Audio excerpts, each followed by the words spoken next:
அதோட நீட் தேர்வு ரத்து பண்ணாங்களா? நீட் தேர்வு ரகசியம் இருக்கு, ரகசியத்தை ஒப்படைச்சாங்க சொன்னாங்களா? எதுவுமே சொல்லல, எதுவுமே செய்யல. அத்தனை பொய் தானே. இப்ப கூப்பன் கொடுக்கிறாராம். என்ன கொடுக்கிறாரு? எதுக்கு கொடுக்கிறாரு? அதுல ஒரு கமிஷன் வரும். எல்லாம் திமுக காரன் தான் கூப்பனை விற்பான். ஆட்சிக்கு வர போறது 100% இல்ல. திமுக ஆட்சிக்கு வர போறது 100% இல்ல. ஆனாலும் அவருடைய தேர்தல் அறிக்கை வெளியிட்டிருக்காங்கல்ல, நீங்க சிந்திச்சு பாருங்க. அந்த தேர்தல் அறிக்கையில் கூட திரு கருணாநிதி குடும்பத்துக்கு என்ன லாபம் வர வேண்டும் பார்த்து தான் இந்த தேர்தல் அறிக்கையில் கூப்பன் வெளியிட்டிருக்காங்க. இதே அண்ணா திமுக என்ன வெளியிட்டோம்?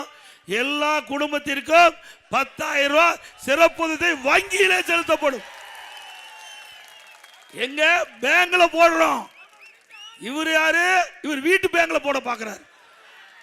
நாம நாட்டுடைமையாக்கப்பட்ட பேங்க்ல நம்ம கொடுக்கப்பட்ட வாக்குறுதியை நேரடியா மக்களுக்கு போய் சேர வேண்டும் அப்படின்னு வாக்குறுதி கொடுத்தது அதிமுக அரசாங்கம்.